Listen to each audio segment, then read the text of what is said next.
अपने पिछले लेक्चरों में हमने 2D फोर्स सिस्टम के बारे में तफसीली गुफ्तगू की। अपने अगले कुछ लेक्चरों में हम 3D फोर्स सिस्टम के बारे में बात करेंगे। ये इस सिलसिले का पहला लेक्चर है जो कि 3D फोर्स के बारे में होगा।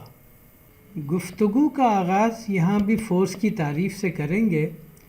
फोर्स जो है वो एक बॉडी का दूसरे बॉडी पर एक्शन है जिसकी वजह से जिस बॉडी पर फोर्स लगे उसमें मोशन शुरू हो जाती है उसी डायरेक्शन में जो फोर्स की डायरेक्शन होती है। तो ये तो फोर्स की डेफिनेशन हुई या फोर्स की तारीफ़ हुई। फोर्स में हमें तीन चीज़ें पता होनी चाहिए। एक तो ये कि इसका मैग्नीट्यूड क्या है, दूसरे ये कि उसकी डायरेक्शन क्या है, और तीसरे ये कि उसकी पॉइंट ऑफ एप्लीकेशन क्या है। फोर्स जो है चूँकि इसमें मैग्नीट्यूड भी है और डायरेक्शन भी है, लिहाजा ये वेक्टर क्वांटिटी है और फोर्स के यूनिट जो है वो न्यूटन होते हैं। अब अगर हम फोर्स सिस्टम की बात करें तो 2D फोर्स सिस्टम और 3D फोर्स सिस्टम में क्या फ़र्क होता है। 2D फोर्स सिस्टम में जो बॉडी है उस पर जितनी भी फोर्सेस एक्ट कर रही हैं वो सारी की सारी एक प्लेन में होंगी और इस प्लेन को हम अपनी आसानी के लिए XY प्लेन का नाम बाज़ औक़ात दे देते हैं। जबकि 3D फोर्स सिस्टम में कि तमाम की तमाम जो फोर्सेस हैं वो स्पेस में एक तरह के स्कैटर्ड होंगी। कोई इस डायरेक्शन में है, कोई इस डायरेक्शन में है, कोई तीसरी डायरेक्शन में है, और ये एक प्लेन में नहीं है। स्टैटिक्स में या मैकेनिक्स में हमारा वास्ता 3D फोर्सेस से भी होता है, 2D से भी होता है।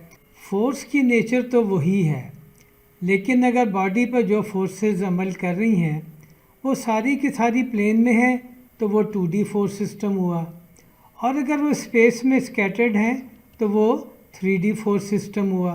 तो ये फ़र्क है 2D और 3D में। फोर्स को हम उसके रेक्टेंगुलर कंपोनेंट में रिज़ॉल्व कर सकते हैं। 2D सिस्टम में फोर्सेस को दो कंपोनेंट में रिज़ॉल्व किया जाता था। 3D फोर्स सिस्टम में हम फोर्स को इसके तीन रेक्टेंगुलर कंपोनेंट में रिज़ॉल्व करेंगे जो कि म्यूचुअली परपेंडिकुलर है। तो जैसे कि ये फोर्स F है जो कि पॉइंट O से गुज़र रही है, उसके तीन कंपोनेंट्स ये आपके सामने हैं। इन कंपोनेंट के नाम Fx हैं क्योंकि ये x डायरेक्शन में है, Fy जो कि y डायरेक्शन में है, और Fz जो कि z डायरेक्शन में है। इन्हीं डायरेक्शनों में जो यूनिट वेक्टर है उसका नाम I, J और K है।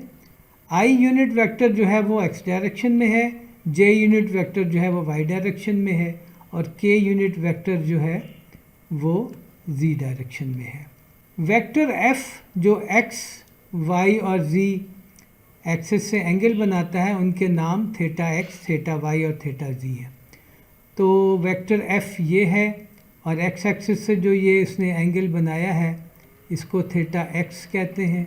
इसी तरह y एक्सिस से जो वेक्टर f का एंगल है उसको थीटा y, और जो z एक्सिस से वेक्टर f का जो एंगल है उसको थीटा z कहते हैं। 3D वेक्टर चाहे वो फोर्स हो या कोई भी वेक्टर हो, उसकी ड्राइंग या स्केच जो है वो बनता 2D पेपर पर ही है और इस तरह बनाया जाता है कि वो स्केच जो है वो 3D का तासुर दे सके। तो इस काम करने के एक सादा तरीके हो सकते हैं, उनमें से दो तरीके मैं आपको दिखाता हूँ। पहला तरीका ये है कि x एक्सिस हम इस तरह दिखाएंगे, y एक्सिस इस तरह और z एक्सिस इस तरह दिखाएंगे। ये हमारा ओरिजिन है और ये हमारा वेक्टर f है। दूसरे तरीके में x एक्सिस इस तरह होगा, y एक्सिस इस तरह होगा, z एक्सिस इस तरह होगा, ओरिजिन हमारा यहाँ पर है, और जो वेक्टर f है वो हम इस तरह दिखाएंगे। दोनों तरीक़ों में हम कंपोनेंट इसकी प्रॉपर डायरेक्शनों में हम दिखाएंगे। हम इनमें से कौन सा तरीक़ा इस्तेमाल करेंगे? जो तरीक़ा भी इनमें से हमें आसान लगेगा वो हम इस्तेमाल कर लेंगे। जिस तरह पहले कहा गया, ये हमारा वेक्टर f है जिसका मैग्नीट्यूड f है। ये इसके कंपोनेंट्स हैं fx, fy और fz, और ये थीटा x, थीटा y और थीटा z इस वेक्टर के एंगल हैं जो कि वो x, y और z एक्सिस से बना रहा है। तो हम ये लिख सकते हैं कि fx जो है वो बराबर है f कोसाइन थीटा x के, यानी कि इस वेक्टर f का अगर प्रोजेक्शन जो है वो x एक्सिस पर लें तो वो fx के बराबर होगा और वो होगा f कोसाइन थीटा x के। इसी तरह fy जो है वो f कोसाइन थीटा y और fz जो है वो f कोसाइन थीटा z के बराबर होगा। और ये कोसाइन थीटा x और कोसाइन थीटा y और ये कोसाइन थीटा g जो है ये डायरेक्शन कोसाइन भी कहलाते हैं, क्योंकि ये हमें इस वेक्टर f की जो ओरिएंटेशन है वो बताते हैं। तो हम ये भी लिख सकते हैं कि अगर हमें fx, fy और fz पता हो तो हम f पता कर सकते हैं। वो इस तरह कि हम fx का स्क्वायर करें, fy का स्क्वायर करें, fz का स्क्वायर करें, इन तीनों नंबरों को ऐड करके उसका स्क्वायर रूट ले लें तो हमें f मिल जाएगा। वेक्टर f को हम इस तरह भी लिख सकते हैं कि वेक्टर f जो है वो बराबर है fxi के, यानी कि fx को उसके यूनिट वेक्टर जो कि x डायरेक्शन में है जिसका नाम i है उससे मल्टीप्लाई करें तो वो एक वेक्टर बन जाएगा जो कि x डायरेक्शन में। इसी तरह fyj और fyk और इन तीनों को जब जमा करेंगे तो हमें वेक्टर रिप्रेजेंटेशन f की मिल जाएगी। इसी f को हम इस तरह भी लिख सकते हैं कि ये बराबर है f i cosine theta x, j cosine theta y और k कोसाइन थीटा z के। और यहाँ हमने ये वाली जो रिलेशनशिप है इसको इस्तेमाल किया। तो ये डायरेक्शन कोसाइन है, अगर हम इसको चाहें तो इस तरह भी लिख सकते हैं कि L जो है वो बराबर है कोसाइन थीटा x के, M जो है वो बराबर है कोसाइन थीटा y के और N जो बराबर है कोसाइन थीटा z के। और इसकी एक ख़ासियत होती है कि L square plus M square plus N square जो है ये 1 के बराबर होता है। तो इसको इस्तेमाल करते हुए हम इस वेक्टर को इस तरह भी लिख सकते हैं कि f जो है वो बराबर है f Li प्लस Mj और Nk के। और अगर हम इसको नाम दे दें एक यूनिट वेक्टर n का तो हम लिख सकते हैं कि f जो है वो बराबर है f n के, जिसमें f जो है वो इसका मैग्नीट्यूड है और n जो है वो एक यूनिट वेक्टर है जो कि वेक्टर f की डायरेक्शन में है। और इसको हम फर्दर लिख सकते हैं कि जो यूनिट वेक्टर n है वो है Li प्लस Mj और Nk के, यानी कि उस यूनिट वेक्टर के जो i, j और k कंपोनेंट्स हैं वो कुछ भी नहीं है बल्कि ये वाले डायरेक्शन कोसाइंस हैं। बाज़ औक़ात हमें फोर्स की डायरेक्शन बताने के लिए हमें 2 पॉइंट ऐसे दे दिए जाते हैं जो कि लाइन ऑफ एक्शन पर होते हैं, यानी कि कुछ इस तरह की सिचुएशन होती है कि हमारा फोर्स वेक्टर है और हमें पॉइंट A और पॉइंट B पता होते हैं, यानी कि हमें फोर्स का मैग्नीट्यूड और इन पॉइंट्स के यानी पॉइंट A और पॉइंट B के कोऑर्डिनेट्स हमें पता होते हैं। तो इस केस में हम यूँ लिख सकते हैं कि फ़ोर्स हम इस तरह लिख सकते हैं कि फ़ोर्स के मैग्नीट्यूड को हम एक ऐसे यूनिट वेक्टर से मल्टीप्लाई कर दें जो कि फ़ोर्स की डायरेक्शन में है। उस यूनिट वेक्टर को हम इस तरह डिफ़ाइन कर सकते हैं कि हम पहले एक पोजीशन वेक्टर ए बी बनाएं जो पॉइंट ए से बी तक है और उसको हम उसके अपने मैग्नीट्यूड से डिवाइड कर दें। तो गोया कि हम फोर्स एफ़ को इस तरह लिख सकते हैं कि एफ़ जो है वो बराबर है फोर्स एफ़ के मैग्नीट्यूड से और इसको हम मल्टीप्लाई करें ए बी से वेक्टर से, और ए बी वेक्टर होगा x2 minus x1 i plus y2 minus y1 j plus z2 minus z1 k। और जो x2 x1 y2 y1 और z2 z1 जो हैं ये पॉइंट A और पॉइंट B के कोऑर्डिनेट्स हैं और इसको हम मैग्नीट्यूड से डिवाइड करें वेक्टर ए बी के और वो मैग्नीट्यूड होगा x2 minus x1 whole square plus y2 minus y1 whole square plus z2 minus z1 whole square under the root. तो गोया हम इस केस में जब हमें 2 पॉइंट पता हो तो हम फोर्स वेक्टर को इस तरीके से लिख सकते हैं। बाज़ औक़ात ये होता है कि हमें फोर्स की डायरेक्शन बताने के लिए 2 एंगल दिए जाते हैं जो कि उसकी लाइन ऑफ एक्शन बता रहे होते हैं, जैसे कि ये आपके सामने है। ये वेक्टर एफ़ है जिसका मैग्नीट्यूड हमें पता है, उसके अलावा हमें ये एंगल फ़ी और ये एंगल थीटा हमें पता है। फ़ी वो एंगल है जो कि फोर्स वेक्टर अपने प्रोजेक्शन से बना रहा है और थीटा वो एंगल है जो कि प्रोजेक्शन जो है वो एक्स एक्सिस से बना रहा है।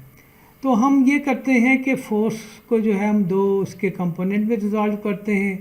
एक जो कंपोनेंट है वो हॉरिजॉन्टल कंपोनेंट है, वो ये एफ एक्स वाई है जो कि एक्स वाई प्लेन में है, और दूसरा जो है वो वर्टिकल कंपोनेंट है जो कि जी कंपोनेंट बजाते खुद है। तो हम लिख सकते हैं कि एफ एक्स वाई जो है यानी कि ये वाला जो वेक्टर है वो है एफ कोसाइन फी के, और एफ जी जो है यानी ये वाला जो कंपोनेंट है वर्टिकल कंपोनेंट वो बराबर है एफ साइन फी के। उसके बाद हम ये करते हैं कि इस वेक्टर को फिर हम फर्दर उसके एक्स और वाई कंपोनेंट में रिजॉल्व कर लेते हैं, और वो बनेंगे एफ एक्स जो है वो बराबर है F X Y cos theta के, और चूँकि एफ एक्स वाई जो है वो एफ कोसाइन फी के बराबर है तो ये बराबर हो जाएगा F cosine phi cosine theta के, और एफ वाई जो होगा वो होगा F cosine V sine theta के। तो गोया कि हमें थीटा, फी और एफ की टर्म में तीनों component F X, F Y और एफ जी हमें पता चल गए। हम डॉट प्रोडक्ट का इस्तेमाल भी कर सकते हैं अगर हमें किसी वेक्टर के रेक्टेंगुलर कंपोनेंट मालूम करने हो। तो डॉट प्रोडक्ट अगर दो वेक्टरों का लेना हो तो वो क्या होता है, जैसे वेक्टर ए है और वेक्टर बी है, इसका हम डॉट प्रोडक्ट लेना चाहें जबकि इनके दरमियान एंगल जो है वो अल्फ़ा है, तो ए डॉट बी तो डॉट प्रोडक्ट हुआ, और ये बराबर होता है ए यानी कि ए का मैग्नीट्यूड, इसको मल्टीप्लाई करेंगे बी से यानी कि बी का मैग्नीट्यूड, इसको मल्टीप्लाई करेंगे कोसाइन अल्फ़ा से। ए कोसाइन अल्फ़ा जो है वो ए का प्रोजेक्शन है बी के ऊपर, इसी तरह बी कोसाइन अल्फ़ा क्या है, वो बी का प्रोजेक्शन है ए के ऊपर। तो ए बी कोसाइन अल्फ़ा के बारे में या ए डॉट बी के बारे में हम ये कह सकते हैं कि ये प्रोजेक्शन ऑफ ए को जो बी पर है उसको अगर हम मल्टीप्लाई करें बी से या इसका रिवर्स करें तो हमें ए डॉट बी मिल जाता है। तो इसको अगर हम इस्तेमाल करें इस आइडिया को वेक्टर एफ़ के लिए, तो हम ये कह सकते हैं कि अगर ये वेक्टर एफ़ है और ये वेक्टर आई है जो कि एक्स डायरेक्शन में है और ये यूनिट वेक्टर है, ये वेक्टर जे है जो कि वाई डायरेक्शन में है और ये भी यूनिट वेक्टर है, और ये वेक्टर के है जो कि जी डायरेक्शन में है और ये भी यूनिट वेक्टर है। तो अगर हमें वेक्टर एफ़ को हम डॉट प्रोडक्ट लें आई से या जे से या के से, तो अगर हम आई से लें तो ये बनेगा एफ़ कोसाइन थीटा एक्स, और थीटा एक्स क्या है, ये वेक्टर का एक्स से जो एंगल है वो है, और चूँकि आई की का जो मैग्नीट्यूड है वो 1 है तो 1 लिखने की यहाँ ज़रूरत नहीं है, और जो एफ़ है वो इस एफ़ का मैग्नीट्यूड है, और हमें ये पता है कि एफ़ कोसाइन थीटा कुछ नहीं है, वो एफ एक्स है। तो इसी तरह हमें एफ एक्स मालूम करना हो तो हम ये कर सकते हैं कि हम सिंपल एफ़ डॉट आई कर लें। इसी तरह अगर हम एफ़ डॉट जे करें तो हमें एफ़ कोसाइन थीटा वाई मिलता है जो कि एफ़ वाई है, और एफ़ डॉट के अगर हम करें तो हमें एफ़ कोसाइन थीटा जी मिलता है जो कि एफ़ जी है। तो गोया हम डॉट प्रोडक्ट का इस्तेमाल करते हुए भी हम जो रेक्टेंगुलर कंपोनेंट्स हैं वो मालूम कर सकते हैं। डॉट प्रोडक्ट के कॉन्सेप्ट को इस्तेमाल करते हुए हम एक बात और भी कर सकते हैं। अगर हम किसी वेक्टर एफ़ का जो प्रोजेक्शन है वो मालूम करना चाहते हैं कि डायरेक्शन में, और उस डायरेक्शन में जो यूनिट वेक्टर एन है वो हमें मालूम है, तो हम वो मालूम कर सकते हैं। वो इस तरह कि हम अगर एफ़ को जो है डॉट प्रोडक्ट लें एन के साथ तो हमें उसका प्रोजेक्शन का जो मैग्नीट्यूड है वो पता चल जाएगा। यानी कि लेट्स से अगर ये हमारा वेक्टर एफ़ है और हम उसकी प्रोजेक्शन जो है वो इस डायरेक्शन में लेना चाहते हैं जिधर यूनिट वेक्टर एन है, और हमें यूनिट वेक्टर एन पता है और एफ़ पता है, तो जो एफ़ डॉट एन जब हम करेंगे तो हमें वो इस वेक्टर एफ़ एन का मैग्नीट्यूड बता देगा। वेक्टर फॉर्म में हम इसको इस तरह लिख सकते हैं कि एफ़ एन जो है वो बराबर है एफ़ डॉट एन के यानी कि मैग्नीट्यूड, और उसको मल्टीप्लाई करें यूनिट वेक्टर से इस डायरेक्शन में तो हमें एफ़ एन वेक्टर मिल जाएगा।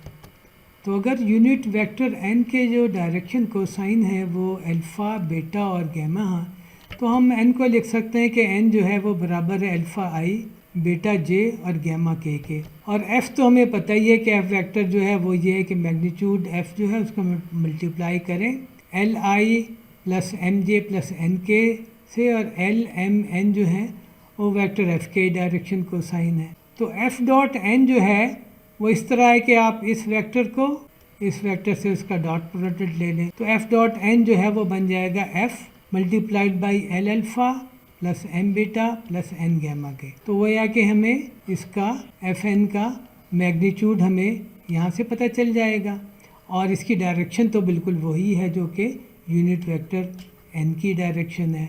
तो गोया कि हम डॉट प्रोडक्ट का इस्तेमाल करते हुए वेक्टर एफ का वो वाला कंपोनेंट जो कि डायरेक्शन में एन में है वो मुकम्मल तौर पर मालूम कर सकते हैं, यानी कि उसका मैग्नीट्यूड और डायरेक्शन दोनों। डॉट प्रोडक्ट का एक और इस्तेमाल जो है वो ये है कि अगर हमें दो वेक्टरों के दरमियान जो एंगल है वो मालूम करना हो तो वो भी हम मालूम कर सकते हैं।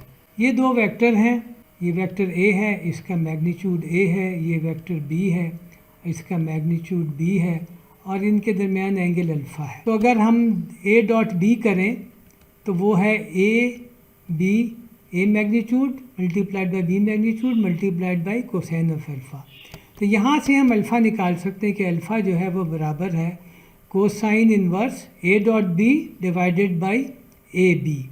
और अगर ए और बी जो हैं वो यूनिट वेक्टर हैं और उनके डायरेक्शन कोसाइन जो है वो एल एम एन और अल्फ़ा बीटा और गैमा हैं, तो अल्फ़ा की वैल्यू होगी cos inverse L alpha plus M beta plus N gamma. उम्मीद है आपको ये लेक्चर पसंद आया होगा।